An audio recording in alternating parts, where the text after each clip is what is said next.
한번 인사 나눴으면 좋겠습니다. 우리 1월 1일에는 새해 복 많이 받으세요 이렇게 인사했는데요. 오늘은 주님의 복을 빕니다. 한번 주님의 축복을 빌면서 인사하시죠. 함께 인사하시죠. 주님의 복을 빕니다. 주님의 축복을 빕니다.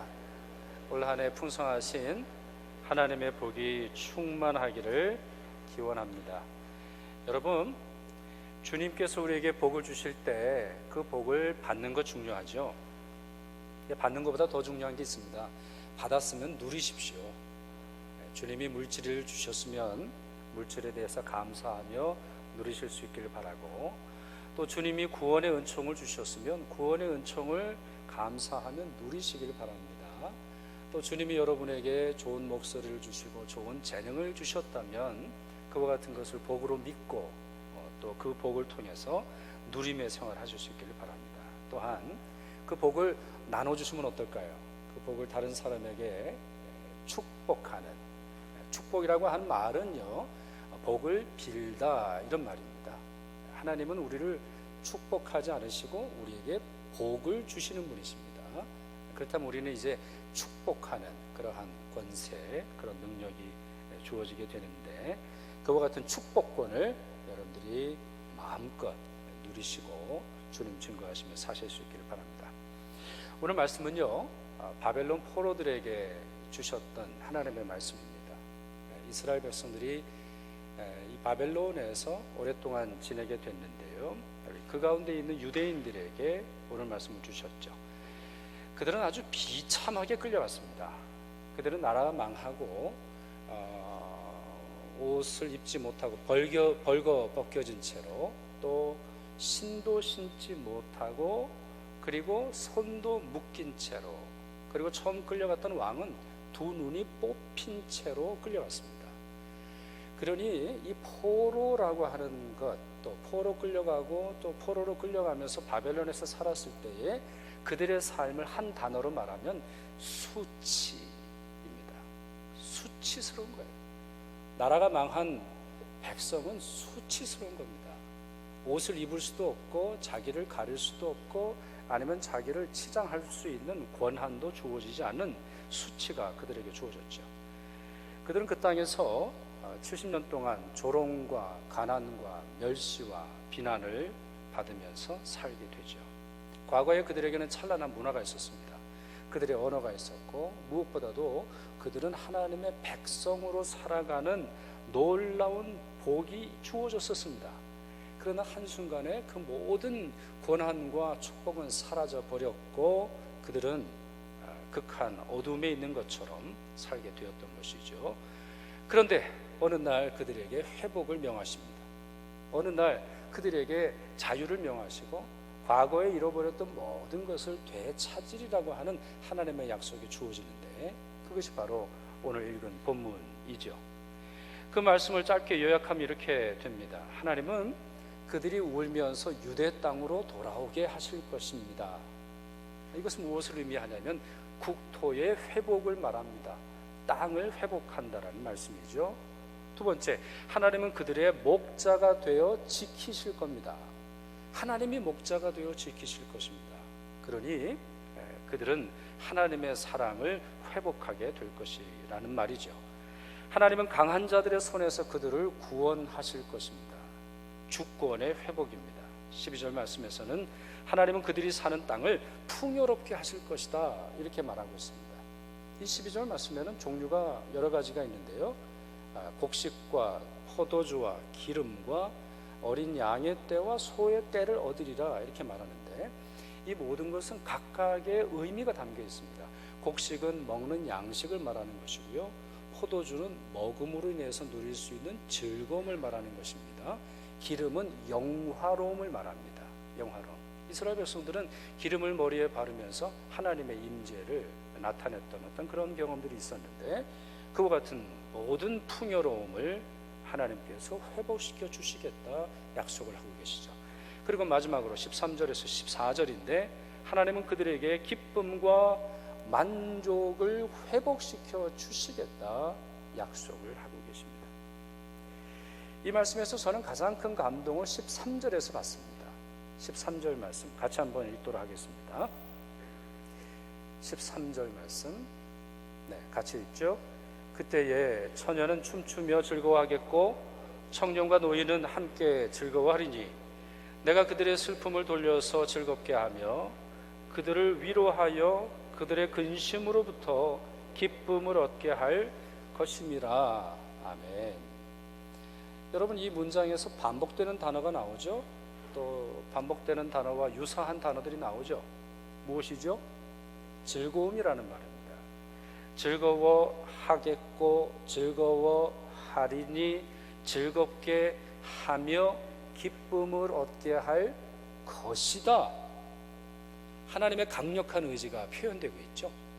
이스라엘 백성들 포로로 끌려가면서 과거에 누렸던 모든 것을 상실하고 포기해야 됐던 사람들을 향해서 하나님은 즐거움을 일방적으로 주시겠다고 말씀을 하고 계십니다.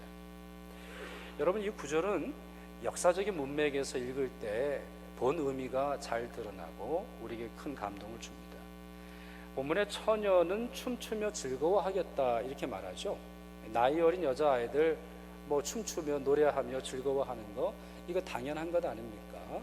그런데 본문에서 나오는 처녀가 경험하는 역사는 전혀 그런 권한과 자유를 주지를 않았지요. 이들은 히브리 노예입니다. 이들은 유대 포로들입니다. 처녀라 할지라도 처녀로서 누릴 수 있는 정절과 순결과 아름다움을 간직할 수 없었던 경험을 가지고 있습니다. 마치 누구와 같냐면 우리 한국의 위안부로 끌려갔던 많은 할머니들과 비슷하다고 볼 수 있죠. 그런데 그와 같은 역사적 아픔을 지니고 있는 여성들을 하나님은 어떻게 하신다고요? 춤추며 즐거워하게 하실 겁니다. 사람들은 그렇게 못할걸요. 사람들이 갖고 있는 능력과 사람들이 갖고 있는 힘과 재물로는 할 수 없는 일을 하나님은 부여해 주시겠다 말씀하십니다. 청년과 노인이 나오죠. 청년과 노인이 즐거워하는 거, 이거 쉬운 것이 아닙니다. 그러나 역사가 어렵고 시대가 어려우면 더 어렵습니다. 한국의 요즘 10대, 20대를 향해서 삼포 시대 이렇게 말합니다. 삼포 시대. 여러 가지 것들을 포기해야 된다는 거예요. 이들에게 주어지는 월급은 기껏해야 한 달에 1,000불이 되지 않는 그러한 월급을 받아서 살아가야 하는 막막한 삶이 그들에게 주어져 있습니다. 그런 청년들이 즐거워하겠습니까? 청년들이 살아갈 날들을 소망을 품고 살아갈 힘이 있겠습니까? 아니면 노인들은 어떻습니까? 캐나다처럼 복지가 잘 돼서 65세 이상 또 70세가 되면 연금을 받으시고 편안하게 의료 혜택을 받으시면서 살면 아무 문제가 없겠습니다만은 포로들에게 노인으로서 누릴 수 있는 권한과 자유와 기쁨이 있겠습니까? 아닙니다. 특별히 여기서 말하는 노인은 더 큰 어려움이 있었습니다. 이들 때문에 나라가 망했거든요. 이들의 죄로 인해서 하나님이 심판을 하신 거거든요. 이들이야말로 나라가 망하게끔 했던 1세대들이거든요. 그러니 경제적인 어려움과 사회적인 불평등이나 수많은 어려움이 하나 더 하는 것이 있죠. 죄의 무게입니다. 과거에 책임져야 했는데, 기도해야 했는데, 의롭게 살아야 했는데, 정직해야 했는데, 하나님의 의를, 하나님의 공의를 따라 살아야 했는데 그리하지 못함으로 인한 책임이라고 하는 이 어마어마한 무게를 당시의 노인들은 짊어지고 살아야 했습니다. 그런데 하나님은 그들에게 무엇을 말씀하십니까? 청년과 노인들을 즐겁게 하실 것입니다. 하나님은 어둠에서 빛을 창조하신 분이십니다. 하나님은 무에서 아무것도 없는 곳에서 세상을 창조하셨습니다. 하나님은 광야에서 물이 솟아나게 하셨고 쓰디쓴 물, 너무나 써서 도저히 마실 수도 없고 맛을 볼 수도 없는 물을 단물로 바꾸어 주셨습니다.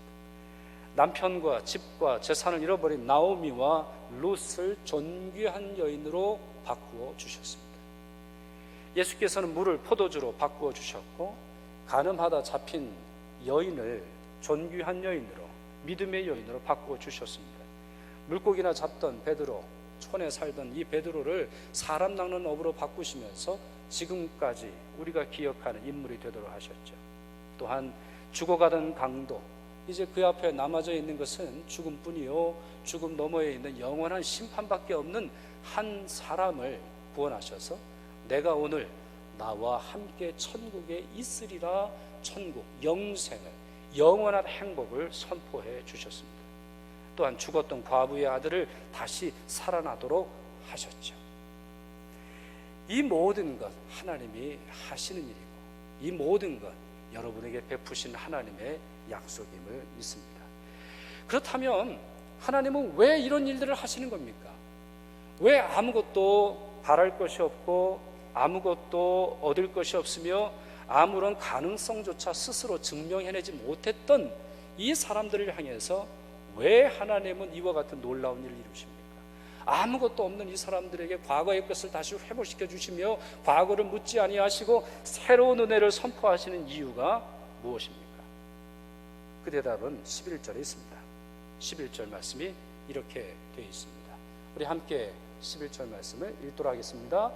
여호와께서 야곱을 속량하시되 그들보다 강한 자의 손에서 구속하셨으니, 하나님은 속량하셨다, 하나님은 구속하셨다라고 말하는데, 여기서 나오는 이 속량이라고 하는 말이 키워드입니다. 오늘 본문 전체의 키워드고, 성경 전체의 키워드고, 여러분 신앙 전체의 키워드고, 올해 여러분이 붙잡아야 하는 키워드입니다. 이것을 잘 붙드시면 어떠한 어려움도 해결이 될 것이고, 어떠한 흑암도 여러분을 빛으로 인도할 것이고, 어떠한 삶의 무게, 어떠한 과거에서부터 물려받은 수많은 것들로부터 자유될 수 있는 놀라운 힘이 담겨져 있습니다. 이 속량이라고 하는 단어는요, 영어 성경으로는, 영어에서는 ransom, 또 redeem 이렇게 번역을 하고 있는데, 히브리어는 갈입니다. 갈이라고 하는 말은 누군가의 빚을 갚아주는 겁니다. 한번 예를 들어보죠. 제가 작년에, 이거 예입니다, 너무 놀라지 마시고, 제가 한 100만 불을 빌렸거든요. 근데 제가 이 100만 불을 잘못 써가지고 제 집 날리고 제 두 아이 팔아버리고 제 아내는 집을 떠나서, 이거 예입니다. 네. 여러분들의 지금 표정이 진실로 들으시는 분들이 계시는데, 네, 그래서 다 팔았어요. 그래서 제 몸까지도 팔았다고 해보지요. 그럼 저는 아무것도 없잖아요. 뿐만 아니라 제가 그것을 어떻게 갚겠습니까? 100만 불을 어디서 구하겠으며, 팔아버린 아이들을 어떻게 되찾겠으며, 또 제가 살던 정든 집은 어떻게 되찾을 수 있습니까? 도저히 나는 그럴 힘이 없거든요. 그런데요, 이와 같은 것을 되찾게 해주는 것이 있는데, 그것을 바로 가알이라고 부른다는 거예요. 단순히 되찾는 것, 가알이 아니라 나는 다 포기하고 나는 갚을 길 없고 나는 회복할 능력이 없음에도 불구하고 남의 도움을 빌어서 그것을 되찾을 때 가알이라고 말하죠. 그리고 그와 같이 되찾아주는 사람을 고엘 이렇게 부릅니다. 고엘, 외우기 쉽죠? 노엘. 우리가 이렇게 부르긴 하는데 거기에 철자만 하나 바꾸시면 되겠죠? 고엘이라고 하는 사람이 바로 누군가의 빚을 대신 갚아주어서 그 사람이 포기하고 양도하고 잃어버리고 빼앗긴 것을 되찾게 해주는 것, 바로 그게 고엘이고, 그게 바로 속량이라고 하는 말이라는 거예요. 속량이라고 하는 것은 내 능력으로는 도저히 되지 않는 것을 누군가의 도움을 통해서 되찾게 되는 것을 말하는 것이죠. 그래서 이 고엘이라고 하는 단어를 저희 한글 성경에서는 기업 물을 자, 기업을 물을 자, 구속자, 구속주, 대신 보상하는 자, 이렇게 번역을 하고 있습니다. 이 고엘 중에 유명한 분들이 있습니다. 유다, 야곱의 12아들 중에 한 명인 유다, 그리고 보아스, 그리고 또 한 분 예수 그리스도, 이 세 분을 성경에서 가장 위대한 고엘로 꼽습니다. 흥미로운 사실은 이분들은 다 족보가 같습니다. 다 유다지파에 속한 분들이에요. 그래서 왜 유다지파가 복을 받는지 이해할 수 있어요. 유다지파가 복된 이유, 또 유다지파에서 다윗이 나왔을 뿐만 아니라 왜 다윗의 계보에서 예수 그리스도께서 태어나셨는지 우리 성경 전체를 통해서 좀 조망할 수 있어요. 하나님이 기뻐하시는 사람은 고엘과 같은 사람이라는 거예요. 남을 남을 괴롭게 하거나 남을 힘들게 해서 자기가 이익을 취하는 것이 아니라 누군가의 짐과 빚과 고통과 어려움을 덜어주는 것이 바로 성경적 신앙인이라고 하는 사실이 잘 보여주죠. 자, 보아스 한번 볼까요? 보아스 어떤 사람입니까? 보아스. 이 보아스는 나오미와 룻을 도와준 사람이죠. 나오미는 어떤 사람이에요? 나오미는 베들레헴에서 살던 사람인데 그의 남편과 함께 지내다가 그곳에 가뭄, 기근이 있어서 모든 것을 팔아버리고 모압으로 이주한 이민자예요. 모압이 그 당시에는 좀 잘 살았던 것 같은데, 그런데 그 땅에서 살았을 때 행복은 잠시뿐이었고요. 아들들 죽었고 자부 둘만 남았어요. 남편도 죽었고 재산 다 없어졌고 사람들의 손가락질도 받겠죠. 뭐 이스라엘 사람들이 모압 가서 무슨 대접을 받았겠습니까? 그래서 이 나오미는 룻과 함께 다시 이제 돌아오죠. 다시 돌아오는 어떤 그러한 모습을 이제 보는데, 이 처지가 룻이 더 불쌍해요. 나오미보다 룻이 훨씬 불쌍해요. 룻은 지금 우리 현대 언어로 보면 난민과도 같은 그런 여성이에요. 아무것도 없어요. 남편도 없죠. 뭐 재산이 있어요. 아무것도 없어요. 기껏해야 할 수 있는 것은 몸밖에 없어서 남의 밭에 들어가서 떨어진 이삭을 줍는 것이 룻이 할 수 있는 전부였어요. 나이도 어렸을 거고 기술도 없었을 거고 무슨 대학 졸업장이 있었던 것도 아닌 것 같고 사회보장제도가 그녀에게 주어지지도 않았던 것 같습니다. 그런데요, 보아스는 이 둘을 돕고자 작정을 합니다. 어느 정도 잘 도왔냐면 공식적인 재판을 합니다. 재판을 열어서 많은 사람들 앞에서 보아스 이 사람이 이 두 사람의 고엘이라고 하는 사실을 선언합니다. 은밀히 도와주지 않았어요. 당시에 성문 같은 데서 신발을 벗는 과정을 통해서 공식적 재판을 통해 이 두 사람의 보증인, 이 두 사람의 고엘로서의 권한과 의무를 그가 짊어지게 되죠. 그리고는 모든 것을 자기 돈을 들여서 구입하고 이 두 여성에게 줍니다. 무엇까지 해주냐면 룻과 결혼을 해서 아들까지 낳게 되는 것을 우리는 룻기를 통해서 우리가 읽어볼 수 있습니다. 이 두 사람이 누구예요? 다윗의 증조 할아버지, 증조 할머니가 되는 것입니다. 위대한 가문은 여기서 시작되는 거예요. 위대한 가문은 위대한 정신에서 시작이 되는 거예요. 위대한 가문은 위대한 신앙에서 우리에게 주어지는 것입니다. 선택할 수 있죠. 뭐 그렇게까지 할 필요는 뭐가 있습니까? 공식적인 고엘까지 할 필요는 없거든요. 그냥 돈 몇 푼 뭐 줘준다거나 아니면은 뭐 집 정도는 사줄 수 있다고 치더라도 결혼까지 할 필요는 없어 보이는데, 보아스는 자기가 최선을 다하고 있습니다. 바로 이와 같은 신앙적 최선이 그를 위대한 신앙적 인물로 만들어주고 있죠. 또 다른 한 분은 예수님입니다. 예수님이야말로 진정한 고엘이십니다. 모든 인류의 죄를 용서하시기 위해서 그분은 십자가에 돌아가셨고 그분의 죽음의 값을 통해서 우리 모두가 치러야 할 죽음의 값, 죄의 값인 이 죽음을 다 치루어 주셨죠. 그분은 십자가에서 그분이 가진 모든 것을 우리에게 허락하셨고 대신해서 죽으셨고 우리로 하여금 참 구원과 하나님의 아들과 딸됨을 우리가 포기했던, 여러분이 죄를 지어서 여러분의 죄로 말미암아 포기해야 했던 바로 그와 같은 영생의 기쁨을 예수께서는 다시 돌려주셨죠. 우리의 실수와 우리의 방종과 무지함으로 잃어버렸던 자유와 기쁨과 생명을 다시 되찾게 하셨습니다. 그 예수께서 여러분의 고엘이 되시죠. 생각하면 생각할수록 은혜가 되는 말씀이 있습니다. 힘들고 어려울 때 더 위로가 되고 능력이 되는 말씀이 있습니다. 여호와는 나의 목자시니 내가 부족함이 없으리로다. 여호와께서 나의 목자신데, 여호와께서 나의 고엘이신데, 여호와 하나님께서 수많은 선지자들과 수많은 믿음의 사람들을 보내실 뿐만 아니라 그분의 독생자 예수 그리스도를 우리에게 보내셔서 우리를 잃어버린 모든 것으로부터 자유하고 다시 되찾게 하시는 하나님이 계시는데 우리가 무엇이 부족하겠습니까?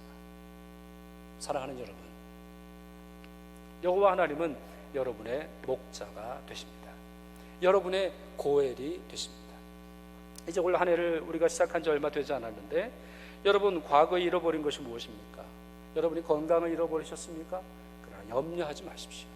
하나님은 그것을 되찾게 해 주실 줄 믿습니다. 과거에 여러분의 재산이나 여러분이 잃어버린 것들이 있습니까? 하나님은 되찾게 해 주실 것입니다.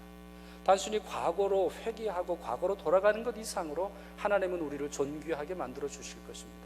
오늘 아침에 참 기도를 많이 한 제목은요, 우리가 이제는 돈으로 인해서 존귀해진 삶이 아니라 돈이 없다 할지라도 존귀해진 삶이야말로 진정한 회복이 아닐까 생각을 합니다. 우리가 지위가 높고 우리가 건강하고 우리가 다른 사람들에게 베풀고 아니면 다른 사람에게 존경을 받아서 우리가 존귀해지거나 우리가 아름다워지거나 우리가 가치 있어서가 아니라 그 어느 것으로 인해도 변하지 않는 정말 진정한 신앙의 존귀함이 우리에게 있기를 기도했습니다. 여러분들도 그와 같은 기도로 올 한 해를 시작하셨음을 믿습니다. 사랑하는 여러분, 부족한 점, 잃어버린 것을 너무 염려하지 마십시오. 주님께 맡기십시다. 주님이 여러분의 목자가 되셔서 여러분의 고엘이 되셔서 잃어버린 것은 되찾게 하시고 과거보다 더 놀라운 은총으로 함께 하실 것입니다. 이제 우리가 성찬